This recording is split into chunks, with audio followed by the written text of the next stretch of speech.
Selamat datang di arah baru, sebuah ruang sunyi tempat kita belajar memahami hidup, dari dalam ke luar. Di tengah dunia yang bising, kita jarang benar-benar melihat. Kita terburu-buru menilai, tapi lupa memahami. Kita cepat bereaksi, tapi lambat menyadari. Padahal manusia bukan sekadar apa yang ia katakan, tapi juga apa yang ia tahan, sembunyikan, dan ulang-ulang dalam diam. Stoikisme mengajarkan kita untuk mengamati sebelum menilai, untuk mengerti bahwa emosi bukan musuh melainkan sinyal, bahwa seseorang bisa diam, tapi batinnya sedang ribut, atau sebaliknya, tersenyum lebar, tapi dalam dadanya sedang pecah berantakan.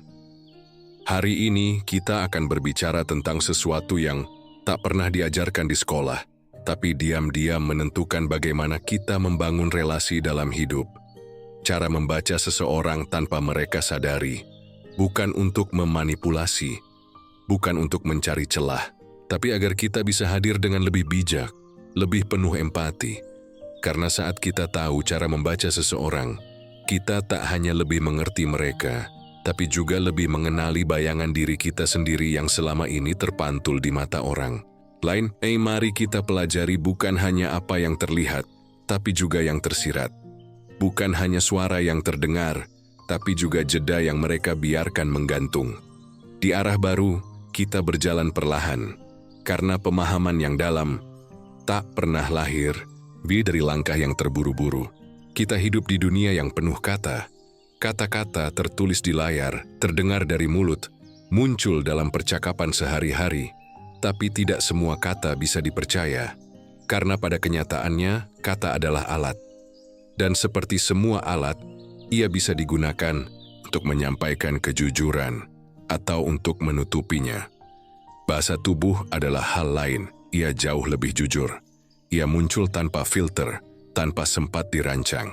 Gerakan kecil tangan, ekspresi wajah yang muncul sepersekian detik, tatapan mata yang tiba-tiba berpaling, semua itu adalah pesan diam yang mengungkap lebih banyak dari apapun yang bisa diucapkan.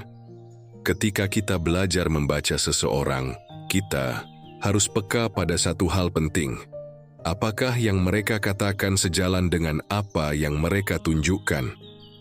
Karena seringkali, ketidaksesuaian antara kata dan tubuh adalah sinyal bahwa ada sesuatu yang belum dikatakan, sesuatu yang ditahan, atau sesuatu yang mereka sendiri belum sepenuhnya pahami. Contohnya begini, seseorang mungkin berkata, "Aku tidak apa-apa," tapi saat ia mengucapkannya, suaranya pelan, tubuhnya menyender ke belakang, napasnya berat dan matanya tidak menatap kita. Secara verbal dia berkata semuanya baik, tapi secara nonverbal tubuhnya sedang berteriak. Atau seseorang yang berkata, "Saya percaya kamu," tapi matanya terus mencari-cari. Tangannya gelisah, kakinya bergoyang tak tenang. Itu bukan sinyal kepercayaan.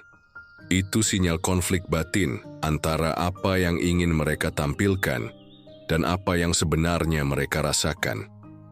Disinilah stoikisme mengajarkan kita untuk bersikap seperti pengamat, bukan hakim.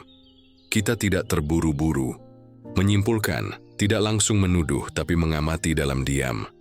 Kita membiarkan informasi datang, lalu memilahnya dengan tenang, karena membaca seseorang bukan tentang mencari kesalahan mereka, tapi tentang membangun pemahaman yang lebih dalam, pemahaman yang tidak bisa didapat hanya dari mendengar kata-kata. Ada istilah dalam dunia komunikasi, leakage, kebocoran emosi. Ini terjadi saat seseorang berusaha menyembunyikan sesuatu, tapi tubuhnya tak bisa ikut berbohong. Sebuah senyum bisa dipaksakan, tapi sudut matanya tetap tak bisa ikut tersenyum. Seseorang bisa mengatakan ia santai, tapi lengannya tetap menyilang, seolah masih membangun dinding. Ini bukan berarti kita menjadi curiga terhadap semua orang, tapi kita menjadi lebih peka terhadap nuansa. Karena di dunia yang semakin cepat, semakin dangkal, kita perlu kepekaan untuk membaca yang tersembunyi di balik permukaan. Dan satu hal penting, kita tidak hanya mengamati orang lain, kita pun belajar untuk jujur terhadap diri sendiri. Berapa kali kita mengatakan iya, padahal hati kita berkata tidak? Berapa kali kita tersenyum untuk menenangkan orang lain, padahal diri kita sedang tidak tenang? Dengan belajar membaca orang lain, kita pun perlahan belajar membaca diri kita. Karena kejujuran dimulai bukan dari kata-kata, tapi dari kesadaran. Jadi lain kali ketika seseorang berbicara, dengarkan kata-katanya, tapi juga perhatikan tubuhnya. Kadang, yang tidak mereka ucapkan, justru itulah yang paling ingin mereka sampaikan. Kebanyakan dari kita mengira bahwa mendengar adalah soal menangkap kata. Kita fokus pada isi kalimat, pada cerita yang disampaikan, pada logika yang dibangun lewat bahasa. Tapi dalam komunikasi yang sesungguhnya, seringkali yang paling penting bukanlah apa yang dikatakan, melainkan apa yang muncul di antara kata-kata itu. Manusia tidak hanya bicara dengan mulut, kita bicara dengan nada, dengan ritme, dengan intonasi, bahkan keheningan pun bisa menjadi bahasa. Maka jika ingin membaca seseorang secara lebih dalam, kita perlu belajar mendengarkan, bukan hanya yang terdengar, tapi juga yang tersembunyi. Seseorang bisa berkata, "Aku bahagia sekarang," tapi jika kalimat itu terdengar cepat, nyaris tergesa, lalu disusul tawa yang kaku dan jeda yang aneh, kita tahu ada sesuatu yang belum selesai. Nada bicara tidak bohong. Ia membawa beban emosional. Kaki menunjukkan apakah seseorang sedang tenang atau sedang menahan sesuatu. Dalam stoikisme, kita diajarkan untuk tidak terlalu cepat bereaksi. Kita diberi ruang untuk jeda, untuk merenung sebelum merespons. Itu bukan hanya soal mengendalikan emosi, tapi juga memberi ruang bagi orang lain untuk didengar sepenuhnya. Karena banyak orang bicara bukan untuk didengar jawabannya. Mereka bicara untuk merasa dipahami. Mendengarkan yang dalam bukan soal mempercepat percakapan, tapi justru soal memperlambat. Menyimak intonasi yang naik tiba-tiba saat menyebut nama seseorang. Menangkap perubahan suara saat masuk ke bagian cerita tertentu. Memperhatikan mengapa mereka tiba-tiba berhenti di tengah kalimat. Menghela napas, lalu melanjutkan seolah tak terjadi apa-apa. Itu bukan hal sepele. Itulah titik-titik penting. Titik di mana seseorang membuka celah kecil, barangkali secara tidak sadar, untuk menunjukkan isi terdalamnya. Dan jika kita cukup peka, kita bisa masuk lewat celah itu. Bukan untuk mengoreksi, bukan untuk menasihati, tapi untuk hadir. Untuk menemani, ada juga mereka yang berbicara terlalu banyak, melompat dari satu topik ke topik lain.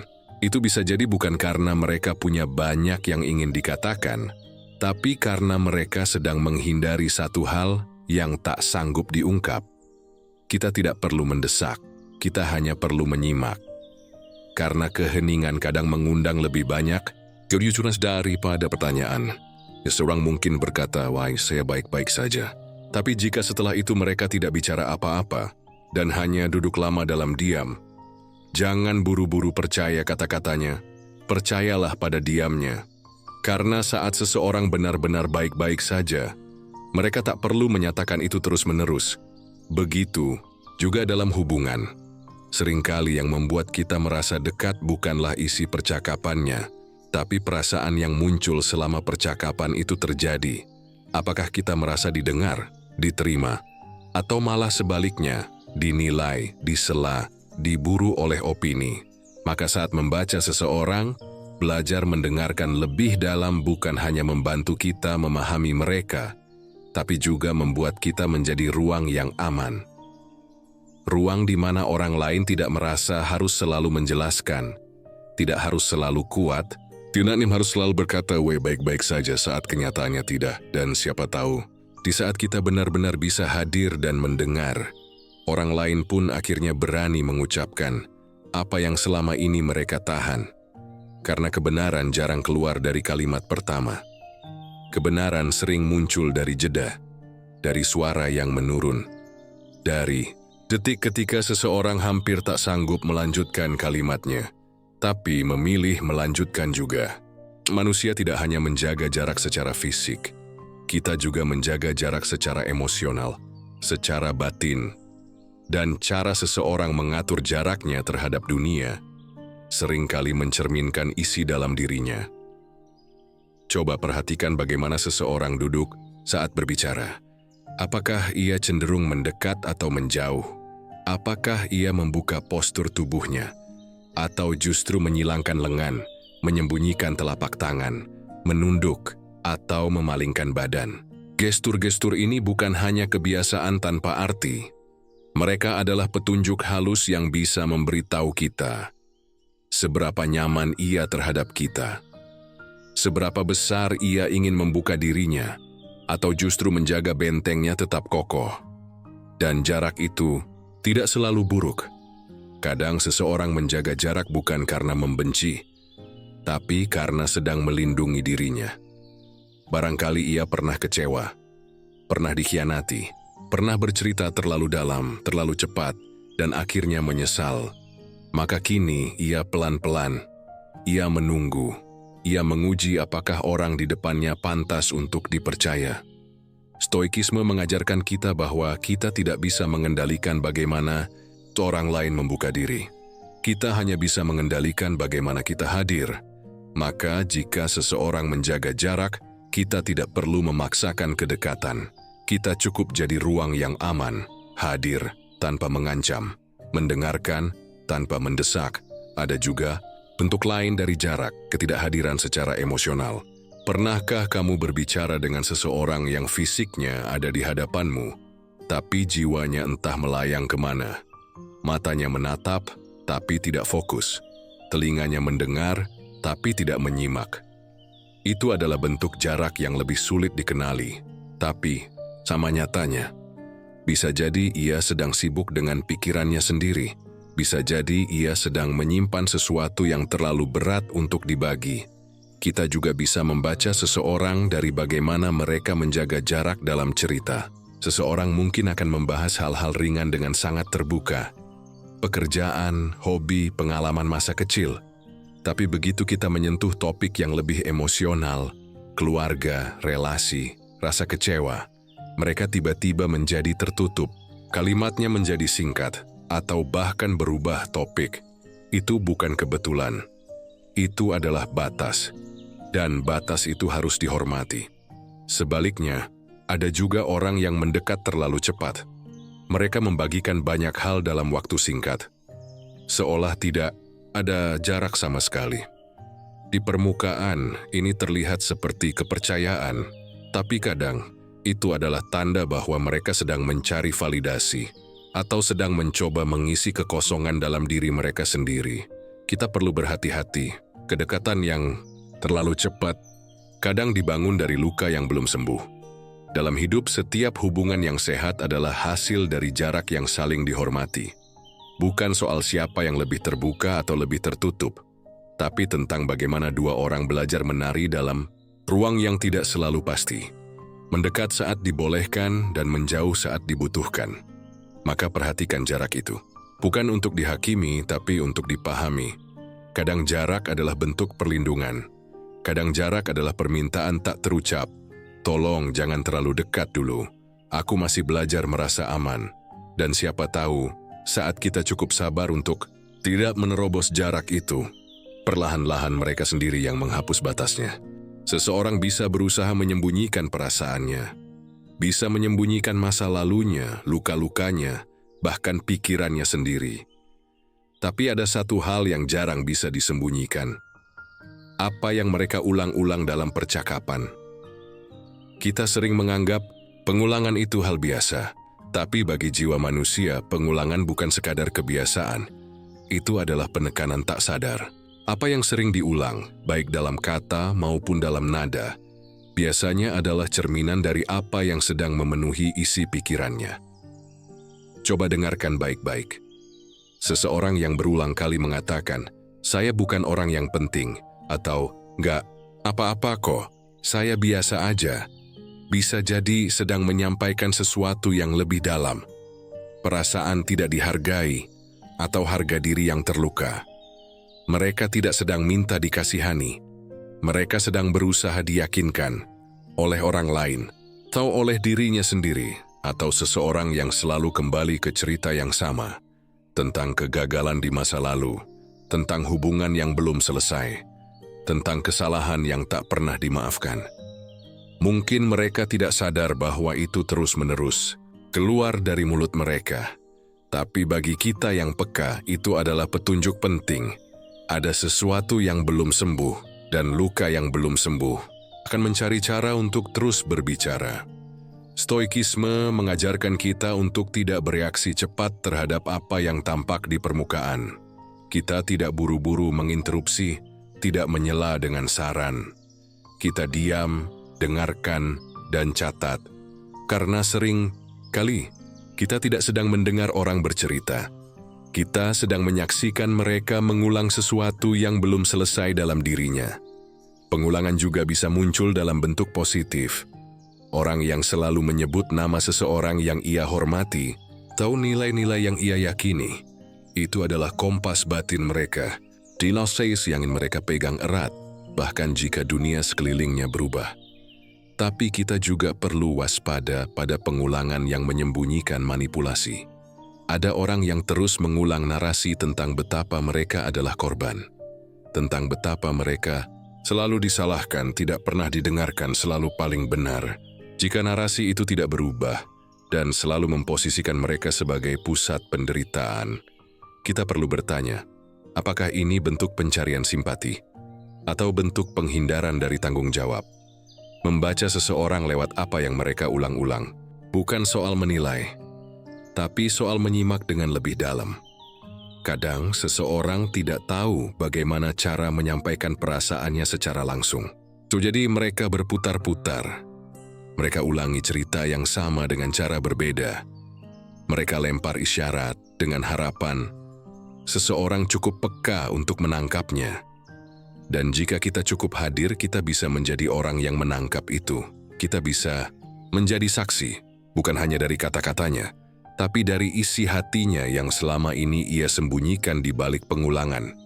Karena pada akhirnya, tidak ada yang diulang tanpa alasan.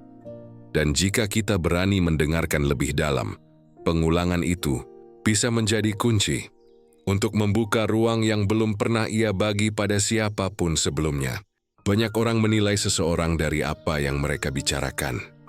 Tapi kalau kau ingin benar-benar membaca seseorang, perhatikan justru apa yang tidak mereka bicarakan. Karena yang dihindari seringkali lebih jujur daripada yang diucapkan. Apa yang seseorang hindari, topik, tempat, orang, bahkan perasaan tertentu, bisa menjadi jendela yang sangat terang untuk melihat bagian terdalam dari dirinya. Bagian yang rapuh, bagian yang belum selesai.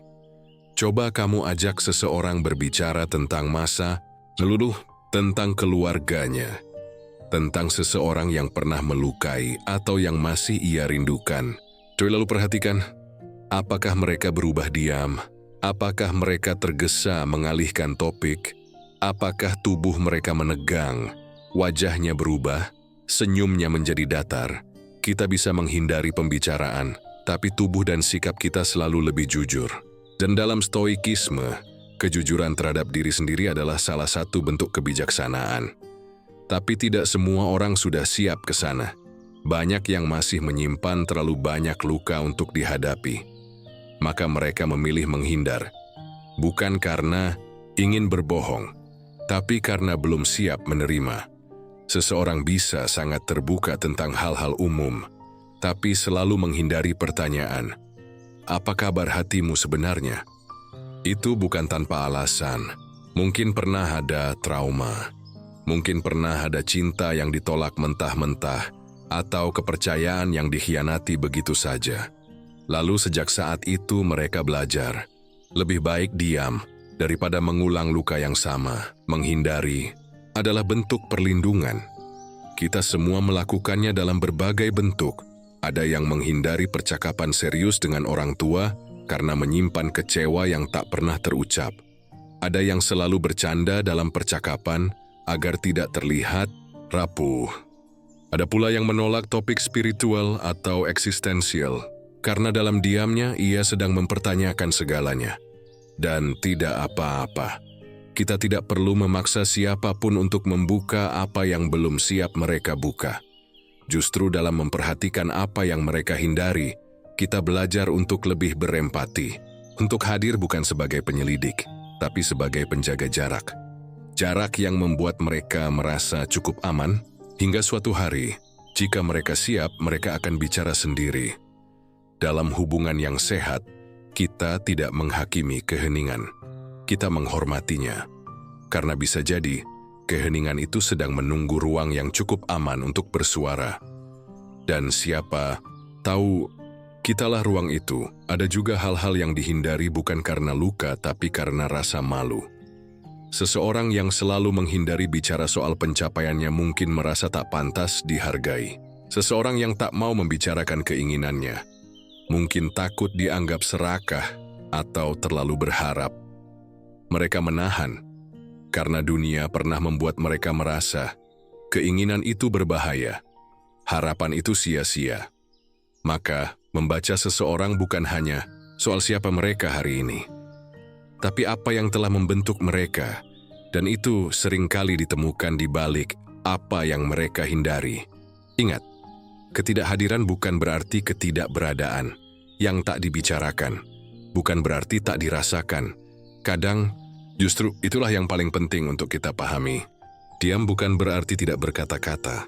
Diam adalah bahasa, dan dalam banyak hal, diam adalah satu-satunya bahasa yang benar-benar jujur. Ada banyak bentuk diam. Ada diam yang berarti setuju.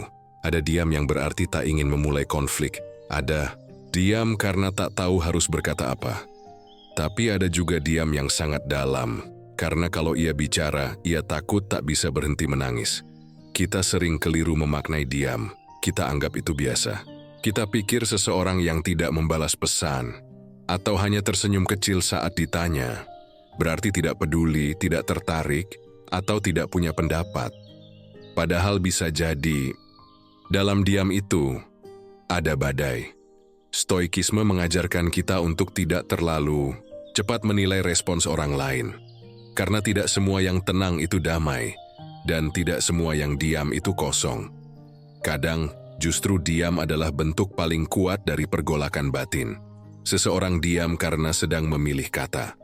Seseorang diam karena sedang melawan kemarahan, atau sedang mencoba menyelamatkan hubungan yang nyaris retak. Perhatikan kapan mereka diam. Apakah mereka diam ketika disakiti? Apakah mereka diam saat berada dalam keramaian? Apakah mereka diam setiap kali bicara tentang diri sendiri?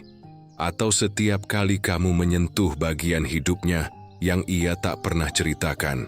Orang-orang yang terluka sering tumbuh dalam keheningan, karena mereka pernah berbicara dan tidak didengarkan. Pernah menangis tapi malah disalahkan. Pernah jujur tapi dianggap lemah.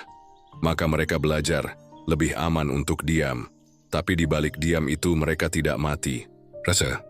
Mereka mengamati, mereka mencatat, mereka menyimpan segalanya.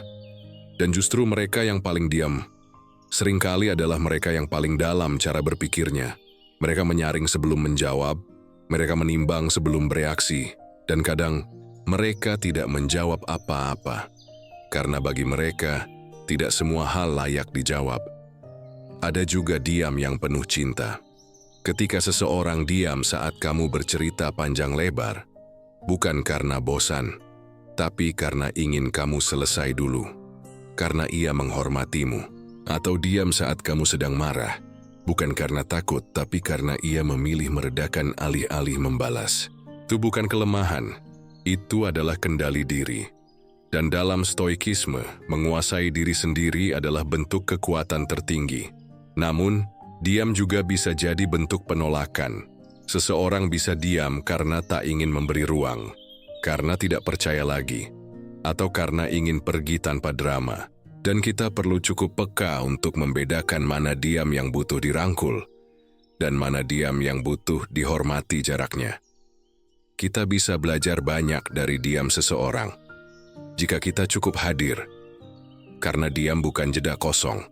Diam adalah pesan yang belum sempat diterjemahkan. Dan kalau kita sabar, kalau kita benar-benar mau mengerti, kita akan tahu. Bahkan dalam keheningan, Seseorang sedang berkata banyak hal. Kadang seseorang tak banyak bicara, tapi tubuhmu bisa merasakannya.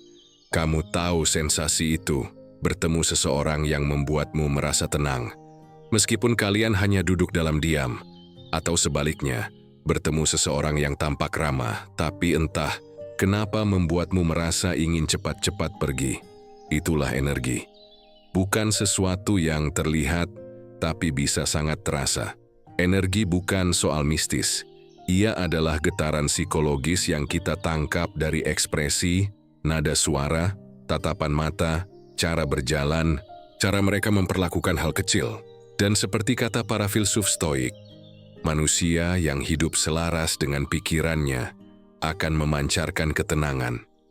Tapi manusia yang dipenuhi konflik batin akan memancarkan ketegangan, bahkan tanpa ia sadari. Coba ingat seseorang yang pernah kau temui, yang membuatmu langsung nyaman. Mungkin mereka tidak terlalu banyak berbicara, tapi mereka hadir.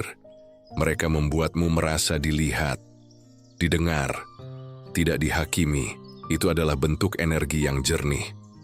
Karena saat seseorang tidak sibuk dengan egonya, tidak sibuk menampilkan kesan, energinya menjadi ringan, dan kehadirannya menenangkan. Sebaliknya ada pula orang yang selalu ceria di permukaan, tapi setelah kamu habis bicara dengannya, kamu merasa capek, terkuras. Mereka bisa tertawa keras, memuji semua orang, bahkan tampak seru. Tapi energinya tidak pernah benar-benar stabil. Ada sesuatu yang dipaksakan, ada sesuatu yang dibungkam terlalu lama. Energi seseorang juga bisa menunjukkan apakah ia tulus atau sedang bermain peran. Kamu bisa merasakan ketidaksinkronan itu ketika senyumnya ramah tapi matanya lelah. Ketika mulutnya mengatakan aku baik-baik saja, tapi tubuhnya menjauh pelan-pelan. Itu bukan kebetulan, itu pesan yang tak bisa mereka bungkus sepenuhnya. Dan di titik ini, kamu tak butuh keahlian membaca wajah atau bahasa tubuh secara teknis. Kamu hanya butuh satu hal, kehadiran utuh. Orang yang hadir sepenuhnya akan merasakan lebih banyak dari yang dikatakan. Karena saat kamu tenang, kamu akan lebih peka. Dan saat kamu peka, kamu akan tahu, energi tak bisa dimanipulasi lama-lama. Dalam stoikisme, salah satu prinsip penting adalah memperhatikan keselarasan batin. Orang yang hatinya damai, pikirannya tenang, akan menghadirkan suasana yang juga damai di sekitarnya. Tapi orang yang menyimpan kemarahan, rasa tidak aman, dendam, atau luka yang tak pernah disembuhkan, akan memancarkan ketegangan, bahkan saat ia berusaha bersikap manis. Rasakan energi mereka. Apakah kamu merasa bisa menjadi dirimu sendiri saat bersama mereka? Atau kamu merasa harus selalu waspada, menjaga kata-kata, pura-pura senyum? Seseorang tidak harus menyakitimu secara langsung untuk membuatmu merasa tak nyaman. Kadang cukup berada di dekatnya. Kamu sudah bisa merasakan ada sesuatu yang tidak beres. Dan jika kamu berani mempercayai insting itu, yang bukan sekadar firasat, tapi hasil dari pengamatan bawah sadar, kamu akan belajar satu hal penting. Energi adalah bahasa pertama manusia sebelum mereka belajar bicara. Kita bisa melihat siapa seseorang bukan saat segalanya berjalan lancar, tapi saat mereka merasa terancam, terpojok, ditekan oleh situasi yang membuat topeng-topeng mereka tak sempat dikenakan. Saat seseorang merasa kehilangan kontrol, kita akan melihat versi mereka yang paling jujur. Itu bisa terjadi dalam bentuk sederhana. Misalnya saat mereka dipertanyakan, dikritik, atau diminta bertanggung jawab atas kesalahan. Apa yang muncul? Marah, menyalahkan orang lain, memutarbalikkan fakta, atau justru berdiam, mendengar, dan mencoba memahami. Orang bisa terlihat bijak saat tidak ada yang mengusik mereka. Tapi saat terpojok, hanya karakter yang benar-benar dewasa yang bisa tetap tenang dan bertanggung jawab. Selebihnya akan menunjukkan sisi defensif, manipulatif, atau bahkan agresif. Reaksi saat terpojok adalah refleks, dan refleks itu dibentuk oleh pengalaman, luka masa lalu, dan ketahanan emosional seseorang, orang yang belum selesai dengan dirinya sendiri, cenderung menyerang balik ketika dikritik. Bukan karena mereka ingin menyakiti, tapi karena mereka merasa diserang. Meski maksudmu hanya mengajak bicara, ada pula yang langsung menghindar, membungkam, atau mengubah arah percakapan, karena mereka tidak tahu bagaimana harus menghadapi kenyataan yang menyakitkan. Bagi sebagian orang, mengakui kesalahan terasa seperti ancaman pada harga dirinya. Padahal dalam stoikisme, menerima tanggung jawab justru adalah bentuk tertinggi dari kebijaksanaan. Epictetus pernah berkata, "Kamu tidak bisa mengendalikan orang lain, hanya dirimu sendiri." Dan dalam situasi terpojok, kalimat itu menjadi nyata. Seseorang yang matang tahu bahwa kemarahan orang lain tidak harus dibalas dengan kemarahan. Ia memilih tenang bukan karena takut, tapi karena sadar. Ia tetap punya kuasa untuk bersikap bijak bahkan dalam tekanan. Sebaliknya, orang yang reaktif, yang menyerang balik, memotong, meninggikan suara, seringkali bukan sedang marah padamu. Mereka sedang bertarung dengan diri mereka sendiri. Rasa tidak aman, ego yang rapuh, dan bayangan masa lalu yang belum sembuh. Semuanya tumpah ruah dalam momen-momen genting seperti itu. Maka, jika kamu ingin membaca seseorang lebih dalam, jangan hanya lihat bagaimana mereka memperlakukanmu saat kamu memuji atau menyetujui mereka. Lihat bagaimana mereka bersikap saat kamu tidak setuju. Saat kamu berkata, "Maaf, aku merasa itu kurang adil." Atau saat kamu mengajukan pertanyaan sederhana, "Mengapa kamu melakukannya seperti itu?" Reaksi mereka akan menunjukkan banyak hal. Apakah mereka mau membuka ruang dialog atau langsung menutup diri? Apakah mereka mampu menahan diri atau meledak demi mempertahankan ilusi tentang diri mereka? Apakah mereka merasa cukup aman untuk berkata, "Aku salah," atau merasa perlu membela diri mati-matian karena tidak tahan terlihat lemah? Inilah ujian sesungguhnya dari kematangan batin, karena siapapun bisa bersikap baik dalam kondisi ideal, tapi hanya sedikit yang bisa tetap baik saat sedang kalah. Dan itu adalah momen di mana seseorang memperlihatkan siapa dirinya sebenarnya. Cara seseorang memperlakukanmu bisa jadi sangat berbeda dengan cara ia memperlakukan orang lain. Maka jika kamu ingin benar-benar mengenal seseorang, jangan hanya lihat bagaimana ia bersikap saat sedang bersamamu. Lihatlah bagaimana ia bersikap pada orang yang tidak memberinya keuntungan.